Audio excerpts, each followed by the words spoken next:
Welcome to day 17 of the Radio Free Skaro Fluid Links Advent Calendar. Today's question comes from a Paul Cornell. He wrote for Doctor Who.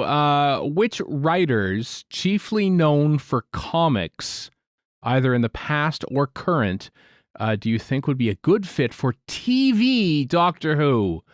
Paul Cornell, that's who. He's written for comics. Mostly writes for comics.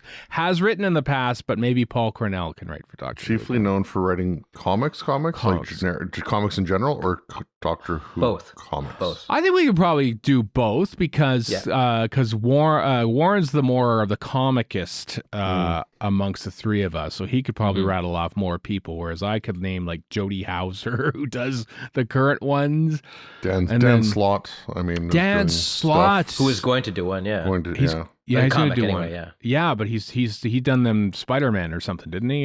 He did a ton of stuff. He's a prolific comic book writer and a huge Doctor Who nerd too. So right, that too. Yeah. Who you got, Warren? You got some there for me? First I've got somebody who shouldn't do it because Alan Moore did write Doctor Who comics in the beginning of his career, and did he really? Yeah, he did for DWM.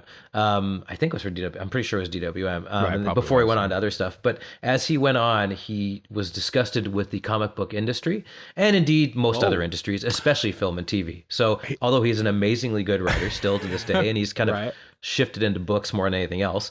All right. He would not last 10 seconds on TV because he would hate everybody, and probably for good reason. So even though I'd love to see what he came up with, well, we never will because it just wouldn't work, and he knows it and they know it. Now he's the grumpy one, right? He's the one that goes railing against Marvel movies and stuff. Yes, but you should love him because he rails against it for very good reasons. He won me over there, yeah. And he's been railing against Marvel and DC for literally decades. He says he won't let they make movies based on, and he thinks they're all terrible. V for Vendetta is actually quite a good movie, even though it doesn't have his name on it. But none of the movies have his name on it because Watchmen, all the money goes to Dave Gibbons, which is good because Dave Gibbons seems to be a pretty cool dude. Right. Anyway, the two I would say should write for the TV series is somebody who wrote for the comics, Nick Abadzis, who, spoiler alert, friend of mine, but a very good 10th Doctor writer. Yes. And I'd love to see what he did for on TV for Doctor Who. Again, he may not want to have any interest in working on TV for probably the same reasons. The other person I'd like to see their output is there's a guy who wrote a series called God Hates Astronauts, which is insane, called Ryan Brown. And he did all himself, and it kind of became a thing. There's at the Late Limited Meltdown Comics in LA, there's a wall of IP.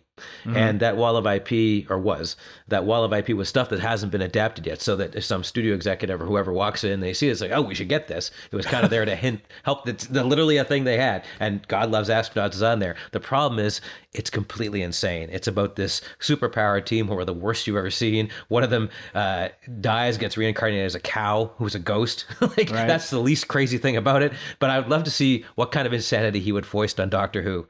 So because comics allow him a very unique voice of utter lunacy that you can't get away with really in print either. Like it has to be an image-based thing, but also you can pretty much do anything more or less. So I'd like to see, given this DC budget, or not DC, pardon me, Disney budget and his imagination, what he'd come up with.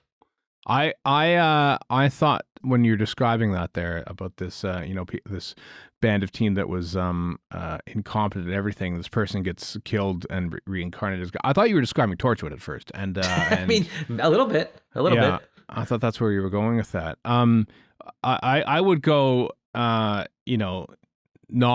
actual. Because the comics that I read are written by people who are no longer with us. But I think I'd like to see Doctor Who written as a Tintin adventure or an Asterix adventure as well. A later one, not an earlier one. Later one, for reasons. Maybe not the racist ones from the 1930s. But the ones where he keeps killing animals in Africa, no, that would be silly to make into a Doctor Who thing. I don't think Herge, to give him his name, would be the one to do that, though, because he's dead now. So I don't have to worry about that. But Tintin Doctor Who, I think, would be kind of funny. And Stephen Moffat did write the movie. Or one of the people wrote the movie. He did write the movie, didn't he? That's right. There's a tie-in there if we had a Tintin. The dead creator of Tintin coming back to life to write Doctor Who. Co-written perhaps with Stephen Moffat and Peter Jackson. I don't know, but Oh, Chris, do you have any any options and thoughts on who chiefly for comics would write for TV Doctor Who?